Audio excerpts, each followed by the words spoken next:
باب من نحر ہدیہ بیدہ، جو اپنے ہاتھ سے قربانی کرے. حدثنا سہل بن بکار حدثنا وہیب عن ایوب عن ابی قلابۃ عن انس وذکر الحدیث قال ونحر النبی صلی اللہ علیہ وسلم بیدہ 7 بدن، کہ نبی صلی اللہ علیہ وسلم نے 7 اونٹوں کو ذبح کیا قیامن کھڑے کر کے. وضحى بالمدینہ کبشین، اور آپ نے مدینہ میں 2 مینڈھوں کو قربان کیا. املحین، جو چتکبرے تھے. اقرنین، سینگوں والے تھے. مختصراً یعنی حدیث مختصراً بیان ہوئی ہے. باب نحر الابل مقیدتاً، اونٹوں کو ذبح کرنا باندھ کر، یعنی یہ نہ ہو کہ اس کو ذبح کیا جائے اور پھر وہ ایسے ہی چھوڑ دیا جائے اور وہ بھاگ جائے اور کہیں جا کے گر جائے، کیونکہ ظاہر ہے کہ ایک دفعہ جب وہ لگتا ہے اس کے اندر تیر تو تھوڑی تکلیف تو ہوتی ہی ہے، لیکن اس کے بعد جب خون بہنے لگتا ہے اور وہ سینس لیس ہو جاتا ہے تو وہ سب کچھ ختم ہو جاتا ہے اس کے لیے. جیسے کہا جاتا ہے نا کہ ایک انسان جب اللہ کی راہ میں، وہ بھی اللہ کی راہ میں ایک طرح سے شہید ہی ہو رہے ہوتے ہیں. انسان جب اللہ کی راہ میں شہید ہوتا ہے تو کہا جاتا ہے کہ بس اتنی تکلیف ہوتی ہے کہ جیسے ایک چیونٹی جو ہے وہ انسان کو کاٹ جائے.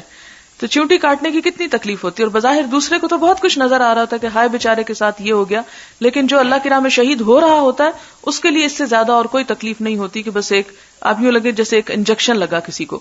انجیکشن اور چیونٹی کا کاٹنا تقریباً ایک ہی جتنی درد کا حامل ہوتا ہے. تو اسی طرح اگر اونٹ کو تیر لگتا ہے تو اس صورت میں پھر یہ ہے کہ اس کو ایک جگہ پر روکے ہوئے ہونا چاہیے، اور اتنا اونچا ہوتا ہے کہ انسان اپنے ہاتھوں سے تو پکڑ کے اس کو کھڑا نہیں کر سکتا، لہٰذا اس کو باندھ دینا چاہیے تاکہ وہ بھاگے نہ اور اوندھے منہ نہ گرے، بلکہ اس کے بعد یہ ہے کہ اسے آرام سے لٹایا جا سکے. حدثنا عبداللہ بن مسلمہ حدثنا یزید بن زرع عن یونس عن زیاد بن جبیر قال رأيت ابن عمر رضی اللہ عنہما اتى على رجل قد اناخ بدنته ينحرها. حضرت عبداللہ بن عمر کو انہوں نے دیکھا، کہ انہوں نے زیاد بن جبیر نے، کہ اتا علی رجل، ایک شخص کے پاس آئے. کون آئے؟ ابن عمر. قد اناخا، جنہوں نے بٹھا رکھی تھی، بدنتہ، اپنی اونٹنی، ینحرھا، اس کو ذبح کرنے کے لیے. قال ابعثھا، کہنے لگے اسے کھڑا کرو، قیامن یعنی کھڑا کر کے، مقیدتاً باندھ کر، سنت محمد صلی اللہ علیہ وسلم، یہ ہے محمد صلی اللہ علیہ وسلم کا طریقہ. وقال شعبۃ عن یونس اخبرنی زیاد. اب یہ ہے کہ ذبح تو کسی بھی طریقے سے کیا جا سکتا ہے، لیکن ایک خاص پوزیشن میں اس کو ذبح کرنا جو ہے وہ نبی صلی اللہ علیہ وسلم کا طریقہ ہے، اور ہو سکتا ہے کہ اونٹ کے لیے وہ زیادہ راحت کا سبب بھی ہو. باب نحر البدن قائمتا، اونٹوں کو کھڑا کر کے نحر کرنا یا قربان کرنا. وقال ابن عمر رضی اللہ عنہما سنت محمد صلی اللہ علیہ وسلم. وقال ابن عباس رضی اللہ عنہما صوافا، یعنی ابن عباس کہتے ہیں کہ قرآن پاک میں جو لفظ آتا ہے صوافا تو اس کا مطلب ہی ہے قیامن، یعنی کھڑا کر کے، کیونکہ صف باندھ کر قطار میں، اس سے مرادی کہ قطار کب بنتی ہے؟ جب انسان کھڑا ہو. حدثنا سہل بن بکار حدثنا وہیب عن ایوب عن ابی قلابہ عن انس رضی اللہ عنہ قال صلی النبی صلی اللہ علیہ وسلم الظہر. حضرت انس رضی اللہ تعالیٰ عنہ کہتے ہیں کہ نبی صلی اللہ علیہ وسلم نے ظہر کی نماز پڑھی بالمدینہ 4، مدینہ میں 4 رکعت، والعصر بذی الحلیفہ رکعتین، اور عصر کی نماز ذو الحلیفہ میں 2 رکعتیں. فبات بہا، پھر وہاں رات گزاری. فلما اصبح، جب صبح ہوئی، رکب راحلتہ، تو اپنی سواری پہ سوار ہو گئے. فجعل یہلل ویسبح، تو آپ تہلیل و تسبیح کر رہے تھے، یعنی یہلل کا مطلب لا الہ الا اللہ پڑھنا، اور یسبح کا مطلب سبحان اللہ پڑھنا.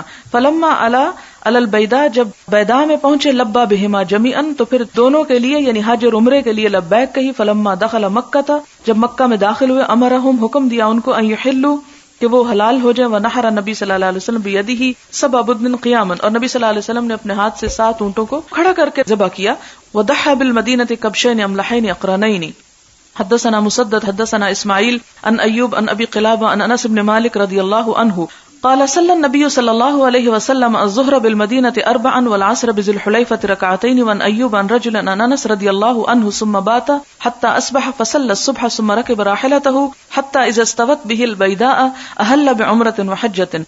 باب لا يعطي الجزار من الهدي شيئا، لا يعطي، نہ دے، الجزار قصائی کو یا قصاب کو، من الہدی قربانی میں سے، شیئن کوئی چیز. اس کا یہ نہیں مطلب کہ اس کو ہدیتاً بھی کوئی چیز آپ نہیں دے سکتے، مراد اس سے یہ ہے کہ اس کو اس کی مزدوری کے طور پر، اجرت کے طور پر آپ کوئی چیز اسے نہیں دے سکتے اس میں سے، کیونکہ گوشت کی تقسیم جیسے اور لوگوں کو آپ کرتے ہیں اسی طرح اگر قصائی کو دے دیتے ہیں تو کوئی حرج نہیں.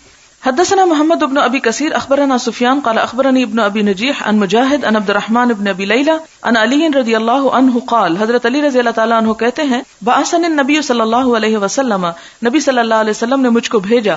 فقمت علی البدن، تو میں کھڑا ہوا قربانی کے اونٹوں پر. فامرنی، تو آپ نے مجھے حکم دیا. فقسمت لحومها، میں نے ان کے گوشت تقسیم کیے. ثم امرنی، پھر آپ نے مجھے حکم دیا، فقسمت جلالہا، تو میں نے ان کی جھولیں ان کو بھی تقسیم کیا، وجلودہا، اور ان کی کھالوں کو بھی، یعنی یہ غریبوں کو تقسیم کر دی گئی یہ چیزیں. وقال سفیان وحدثني عبد الكريم عن مجاهد عن عبد الرحمن بن ابي ليلى عن علي رضی اللہ عنہ قال امرني النبي صلی اللہ علیہ وسلم، کہ نبی صلی اللہ علیہ وسلم نے مجھے حکم دیا، فقمت على البدن، تو میں اونٹ پر کھڑا ہوا، یعنی ان کا انتظام کرنے کے لیے، ولا اعطي عليها شيئا في جزارتها، اور مجھے کیا حکم دیا کہ میں نہ دوں اس پر کوئی بھی چیز اس کے کسائی کی مزدوری میں. جزارہ یعنی وہ جو کاٹتا ہے گوشت کو. اور آپ کو یہ معلوم ہوگا کہ حجۃ الوداع میں حضور صلی اللہ علیہ وسلم نے 100 اونٹوں کی قربانی کی تھی، اور کہا یہ جاتا ہے کہ 63 کو آپ نے اپنے ہاتھ سے نہر کیا تھا، اور باقی اونٹوں کو حضرت علی رضی اللہ تعالیٰ نے آپ کی طرف سے نیابتاً نہر کیا تھا. اب آپ سوچ رہے ہوں گے کہ آپ کے پاس اتنے اونٹ کہاں سے آئے، آپ تو مالدار تھے نہیں. اللہ کی راہ میں دینے کے لیے آپ بہت مالدار تھے. بہت سے لوگ جب حضور صلی اللہ علیہ وسلم کے بارے میں پڑھتے ہیں کہ کھانے کو نہیں تھا، پہننے کو نہیں تھا، گھر میں کچھ نہیں تھا، تو وہ سمجھتے ہیں کہ جیسے مادر پدر نعوذ باللہ فقیر تھے اور فقیر ہی رہے اور ساری زندگی کچھ پاس نہیں آیا. بات یہ نہ تھی. آپ کو میں پہلے بھی بتا چکی ہوں، اور آپ کے ذہن میں یہ بات بالکل واضح ہونی چاہیے کہ آپ صلی اللہ علیہ وسلم کا یہ فقر اختیاری تھا.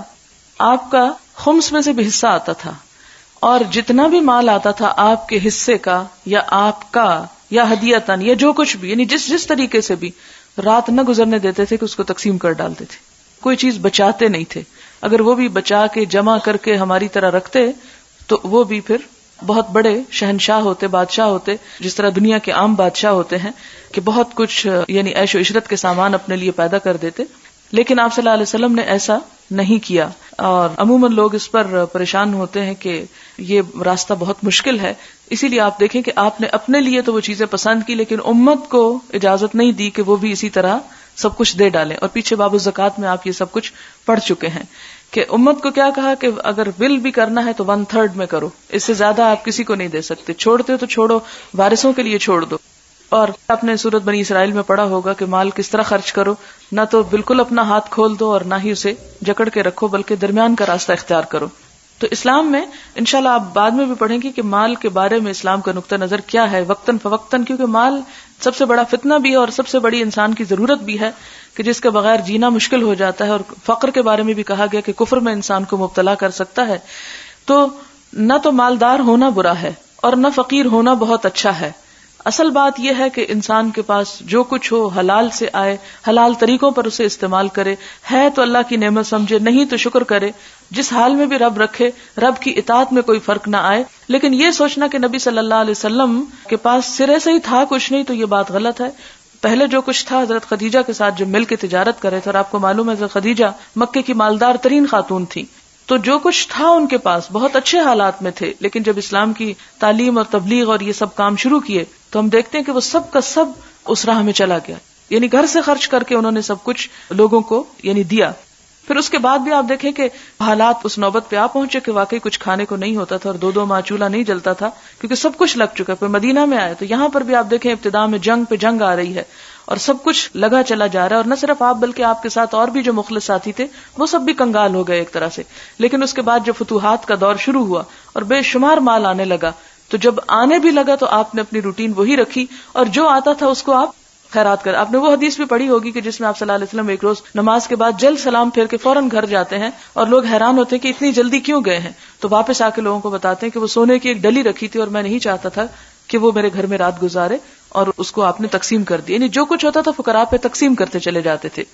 تو یہاں پر بھی ہم دیکھتے ہیں کہ جب اللہ کی راہ میں دینے کا وقت ہے، حالانکہ اگر آپ اونٹ کا 1/7واں حصہ بھی دیتے تو آپ کا حج بھی ہو جاتا اور آپ کی قربانی بھی ہو جاتی.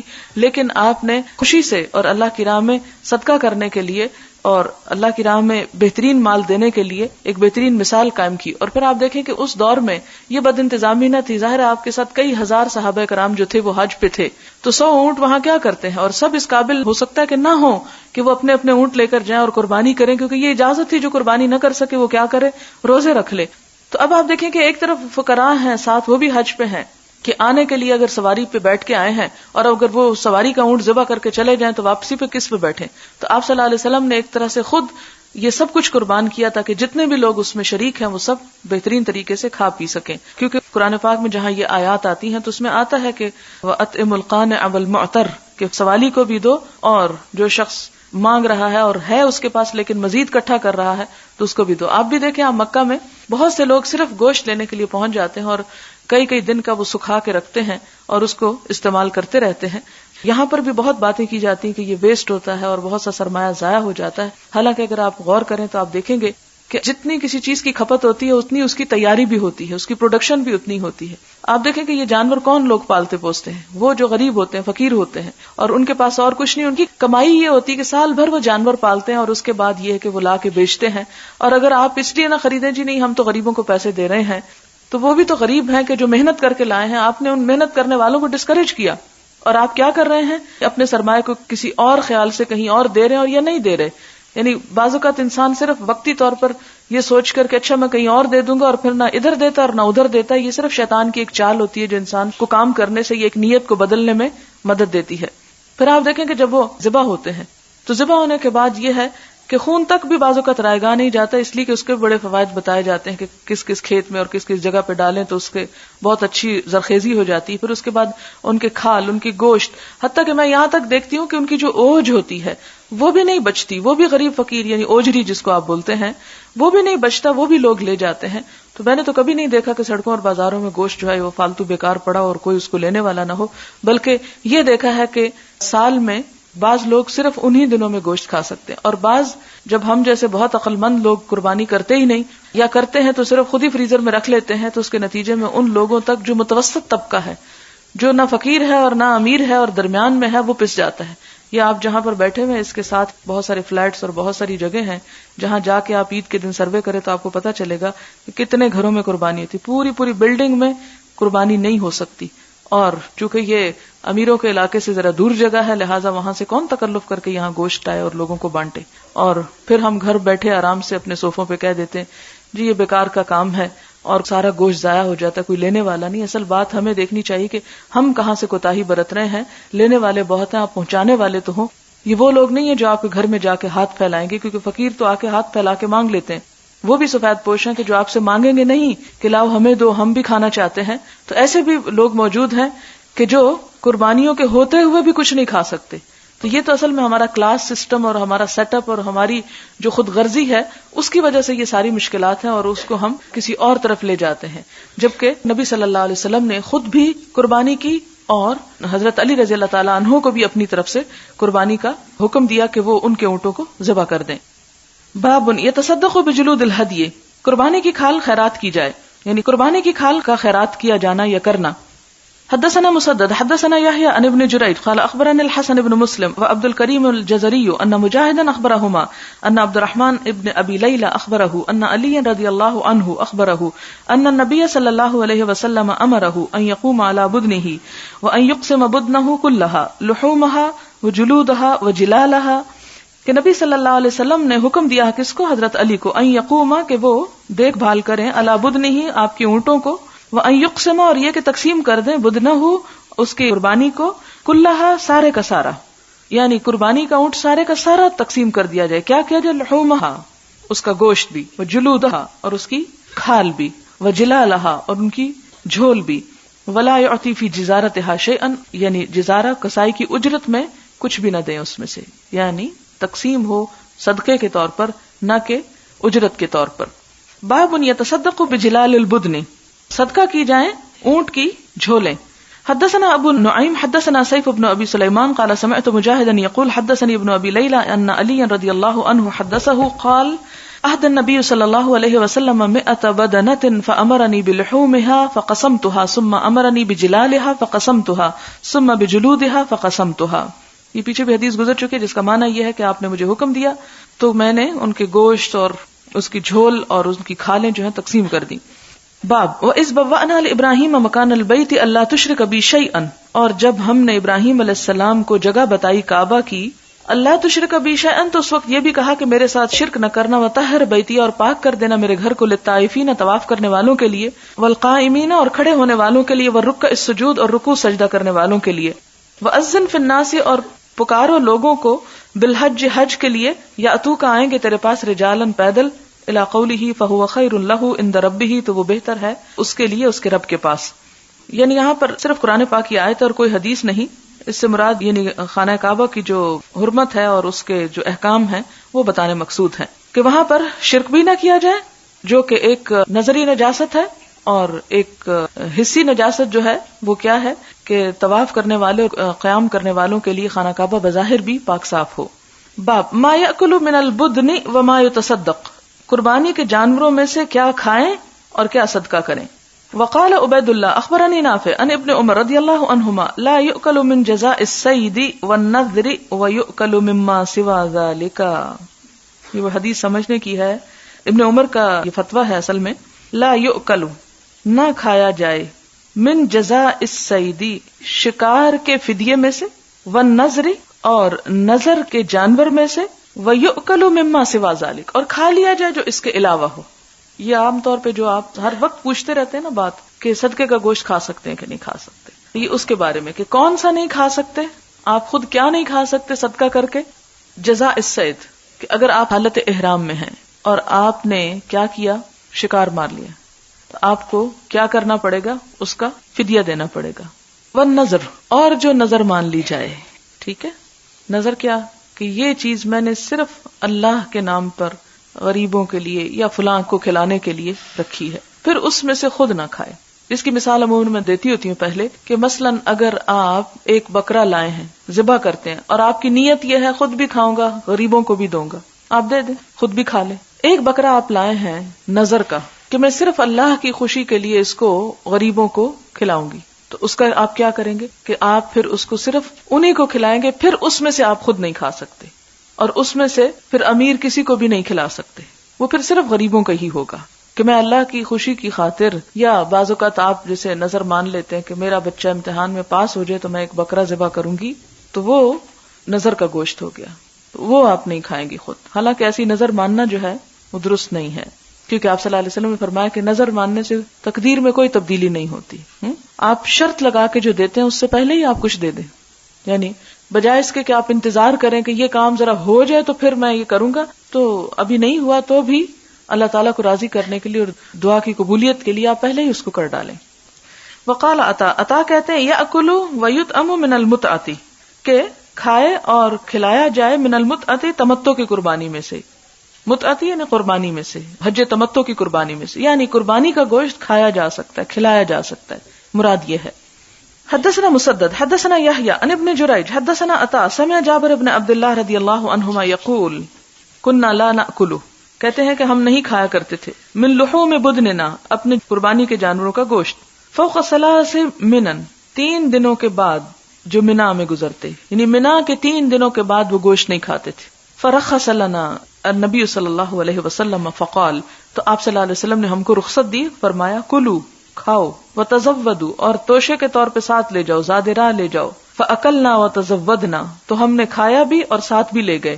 قلت لعطاء قال حتى جئنا المدینہ، میں نے عطا سے پوچھا کہ یہاں تک کہ مدینہ پہنچے، قال لا، کہنے لگے نہیں، یعنی مدینہ تک تو ساتھ نہیں آیا تھا لیکن یہ کہ رستے میں سفر میں ہم کھاتے رہے۔ اس سے کیا پتہ چلتا ہے کہ قربانی کا گوشت خود بھی کھایا جا سکتا ہے، اور صرف ضروری نہیں کہ جس دن آپ قربانی کریں تو اسی دن کھائیں اور اگلے دن نہ کھائیں، یا صرف قربانی کے 3 دن کھائیں اور اس کے باقی دنوں میں نہ کھائیں، نہیں، جب تک آپ کا دل چاہے آپ اس کو کھا سکتے ہیں۔ پہلے زمانے میں اس کو سکھایا کرتے تھے اور اب اس کو فریز کر لیتے ہیں، تو مراد یہ کہ اگر کسی نے فریز کر لیا ہے اور 1 مہینے تک اس کو کھا رہا ہے تو بھی وہ کھا سکتا ہے۔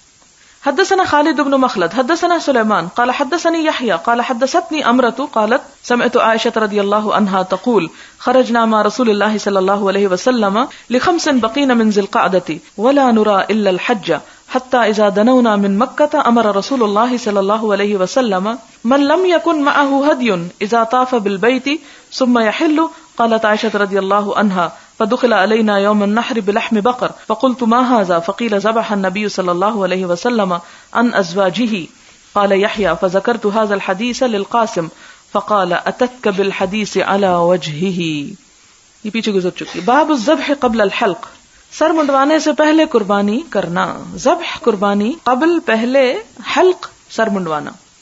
حدثنا محمد بن عبد الله بن حوشب حدثنا هشيم اخبرنا منصور عن عطاء عن ابن عباس رضی اللہ عنہما قال سئل النبی صلی اللہ علیہ وسلم، نبی صلی اللہ علیہ وسلم سے پوچھا گیا، عمن اس کے بارے میں جو حلقہ سر منڈوا لے، قبل ان یذبح، اس سے پہلے کہ قربانی کرے، ونحوہ فقال، اور اسی طرح اور بھی پوچھا گیا تو آپ نے فرمایا لا حرج لا حرج، کوئی حرج نہیں، کوئی حرج نہیں، یعنی اس ترتیب کی پابندی ضروری نہیں ہے، آگے پیچھے کیا جا سکتا ہے۔ حدثنا احمد بن یونس اخبرنا ابو بکر عن عبد العزیز بن رفاع عن عطاء عن ابن عباس رضی اللہ عنہما قال رجل النبی صلی اللہ علیہ وسلم، ایک شخص نے نبی صلی اللہ علیہ وسلم سے کہا، زرت قبل ان ارمی، میں نے طواف زیارت کر لیا اس سے پہلے کہ میں رمی کروں۔ قال لا حرج، فرمایا کوئی بات نہیں۔ قال حلقت قبل ان اذبح، کہنے لگا میں نے سر منڈوا لیا اس سے پہلے کہ ذبح کروں۔ قال لا حرج، فرمایا کوئی بات نہیں۔ قال ذبحت قبل ان ارمی، کہنے لگا کہ میں نے ذبح کیا اس سے پہلے کہ میں رمی کروں۔ قال لا حرج، فرمایا کوئی حرج نہیں۔ وقال عبد الرحیم الرازی عن ابن خثیم اخبرني عطاء عن ابن عباس رضی اللہ عنہما عن النبی صلی اللہ علیہ وسلم وقال القاسم بن يحيى حدثني ابن خثیم عن عطاء عن ابن عباس عن النبی صلی اللہ علیہ وسلم وقال عفان اراه عن وهيب حدثنا ابن خثیم عن سعید بن جبیر عن ابن عباس رضی اللہ عنہما عن النبی صلی اللہ علیہ وسلم وقال حماد عن قیس بن سعد عباد بن منصور عن عطاء عن جابر رضی اللہ عنہ عن النبی صلی اللہ علیہ وسلم۔ حدثنا محمد بن المثنى حدثنا عبد الاعلى حدثنا خالد عن اکرمہ عن ابن عباس رضی اللہ عنہما قال سئل النبی صلی اللہ علیہ وسلم فقال رمیت بعدما امسیت، ایک شخص نبی صلی اللہ علیہ وسلم سے پوچھا کہ میں نے رمی کر لی ہے اس کے بعد کہ شام ہو گئی، یعنی شام ہونے کے بعد، مغرب کے بعد رمی کی ہے۔ فقال لا حرج، فرمایا کوئی بات نہیں۔ قال حلقت قبل ان انحر، میں نے سر منڈوا لیا ہے اس سے پہلے کہ میں قربانی کروں۔ قال لا حرج، فرمایا کوئی حرج نہیں۔ اب یہاں یہ میں تھوڑی سی بات آپ کو بتا دوں کہ یوم النحر کو جو رمی کی جاتی ہے، رمی کا مطلب پتھر مارے جاتے ہیں جمرہ عقبہ کو، یعنی بڑے شیطان کو، اس کا جو افضل وقت ہے وہ صبح چاشت کے وقت ہے، صبح صبح کرنی چاہیے۔ لیکن اگر کوئی شخص دن میں کسی اور وقت کرتا ہے تو بھی کیا فرمایا گیا؟ کوئی بات نہیں، کی جا سکتی، یعنی ایک ایسی بات نہیں کہ کوئی شخص حلال سے حرام میں آ پڑا، نہیں، ایک افضل وقت سے اگر غیر افضل میں آگے کسی مجبوری اور مشکل کی وجہ سے تو کوئی حرج نہیں ہے۔ پھر اسی طرح ہم دیکھتے ہیں کہ یوم النحر جو ہے اس میں 4 کام کرنے ہوتے ہیں، یعنی 10ویں تاریخ کو جس دن ہم یہاں عید منا رہے ہوتے ہیں نا، تو حاجی 4 کام کر رہے ہوتے ہیں۔ کون سے؟ رمی، قربانی، سر منڈوانا اور طواف زیارت، اور یہی اس کی ترتیب ہے جو نبی صلی اللہ علیہ وسلم سے ثابت ہے۔ سب سے پہلے رمی کی، پھر قربانی کی، پھر سر منڈوایا اور بعد میں طواف کے لیے گئے۔ اب آپ دیکھیں کہ اگر سب لوگ ایسے ہی کرنے لگے کتنا رش ہو جائے ہر جگہ پر۔ اگر سب پہلے رمی کرنے لگے تو ہر چیز الٹ جائے، بہت مشکل پڑ جائے۔ پھر سب قربان گاہ پہ آ جائے اور ہر شخص ذبح کر رہا ہے تو مشکل پڑ جائے، اور سب نائی کے پاس چلے جائیں تو لمبی لمبی لائنیں لگ جائیں، بہت مشکل پڑ جائے۔ تو آپ دیکھیں کہ دین میں کتنی سہولت ہے۔ اور اسی طرح اگر سب اکٹھے طواف پہ آ جائیں تو مشکل پڑ جائے، کوئی بھی کچھ نہ کر سکے۔ لہٰذا یہ ہے دین کی سہولت کہ ٹھیک ہے ایک ترتیب ہے، لیکن اگر ترتیب کے برعکس بھی ہو گیا تو اصل چیز ہے اس کام کا ہو جانا۔ بہت اچھا اگر کسی کو یہ نصیب ہو جائے، لیکن بعض اوقات آپ دیکھیں کہ آپ کے بس میں ہی نہیں رہتا، آپ کہیں پر روک دیے گئے، کہیں پر کوئی اور مشکل پیش آ گئی، آپ سر منڈوانا چاہتے ہیں کوئی نائی نہیں مل رہا، آپ طواف کرنا چاہتے ہیں سواری نہیں مل رہی، تو ایسی صورت میں آگے پیچھے ہونے میں حرج نہیں ہے۔ حدثنا عبدان قال اخبرني ابي عن شعبہ عن قیس بن مسلم عن طارق بن شہاب عن ابی موسیٰ رضی اللہ عنہ قال قدمت على رسول اللہ صلی اللہ علیہ وسلم وهو بالبطحاء، ابو موسیٰ اشعری کہتے ہیں کہ میں نبی صلی اللہ علیہ وسلم کے پاس آیا جبکہ آپ بطحاء میں تھے، یہ مکہ کے پاس ایک جگہ ہے۔ فقال احججت، تو آپ نے پوچھا کیا تم نے حج کیا؟ قلت نعم، میں نے کہا جی ہاں۔ قال بما احللت، کہا تم نے کس بات کی نیت کی تھی؟ قلت، میں نے کہا لبیک باحلالک احلال النبی صلی اللہ علیہ وسلم، تو میں نے جب لبیک کے لیے پکارا تو کہا کہ میری نیت بھی وہی ہے جو نبی صلی اللہ علیہ وسلم کی ہے۔ قال احسنت، فرمایا تم نے اچھا کیا۔ انطلق، چلو، فطف بالبیت، بیت اللہ کا طواف کرو، وبالصفا والمروہ، صفا مروہ کا طواف کرو۔ ثم اتیت امرأة من نساء بنی قیس، پھر میں بنی قیس کی ایک عورت کے پاس آیا۔ ففلت رأسی، تو اس نے میرے سر سے جوئیں نکالی۔ جی ہاں، بہت رش ہوتا ہے اور گرمی ہوتی ہے، پسینہ ہوتا ہے، تو وہاں ایک دفعہ جوؤں کا بھی دور آتا ہے، کیونکہ بہت دن جب سر بندھا رہتا ہے، خصوصاً ہمارے لوگ جو نہانا کو بھی حرام سمجھتے ہیں اور سر کھولنے کو بھی، عورتیں کہ بس اب احرام پہن لیا تو سوتے جاگتے سر جو ہے وہ ڈھکا ہی ہو، یہ سب تکلف ہیں، یعنی بالکل ایک نیچرل سی حالت ہے جس میں آپ وضو کے وقت یا نہاتے وقت آپ اگر سکارف اتار دیں تو کوئی قیامت نہیں آ جاتی۔ لیکن چونکہ لوگوں کو پتہ نہیں ہوتا، اس لیے وہ احرام باندھنا کو ایسا باندھتے ہیں کہ پھر وہ کھلتا نہیں بوقت ضرورت بھی، تو اس کے لازمی نتیجے میں یہ کام ہونا ہے پھر. تو اب آپ کہیں گے کہ یہ بنو قیس کی عورت کے پاس کیوں گئے جوئیں نکلوانے، کیا وہ بہت ماہر تھی؟ نہیں، بنو قیس ابو موسیٰ اشعری کا قبیلہ تھا، کوئی رشتہ دار خاتون ہوگی کہ جس کے پاس جا کے اپنی مصیبت رکھ سکیں. ثم احللت بالحج، کہتے کہ پھر میں نے حج کا احرام باندھا. فکنت افتی بہ الناس، اور میں لوگوں کو بھی یہی فتویٰ دیتا رہا حتی خلافت عمر رضی اللہ عنہ، حضرت عمر کی خلافت تک. فذکرتہ لہ، تو میں نے ان کو اس کا ذکر کیا. فقال، تو کہنے لگے ان نأخذ بکتاب اللہ، اگر ہم اللہ کی کتاب کو لیں، فإنہ یأمرنا بالتمام، تو وہ ہمیں حکم دیتی ہے اتم الحج والعمرہ کا، یعنی حج اور عمرہ پورا کرو، تمام کرنے کا. وإن نأخذ بسنت رسول اللہ صلی اللہ علیہ وسلم، اور اگر ہم نبی صلی اللہ علیہ وسلم کی سنت لیں، فإن رسول اللہ صلی اللہ علیہ وسلم، تو نبی صلی اللہ علیہ وسلم لم یحل، حلال نہ ہوئے، حتی بلغ الہدی محلہ، یہاں تک کہ پہنچ گئی ہدی اپنی جگہ پر. یعنی چونکہ آپ نے قران کیا تھا اور قرآن کی اس آیت کی روح سے کیا ہے تمتع، تو اصل بات یہ نہیں کہ اس میں کوئی دونوں میں کنٹراڈکشن ہے، یعنی یہ بھی ہو سکتا ہے یہ بھی ہو سکتا ہے.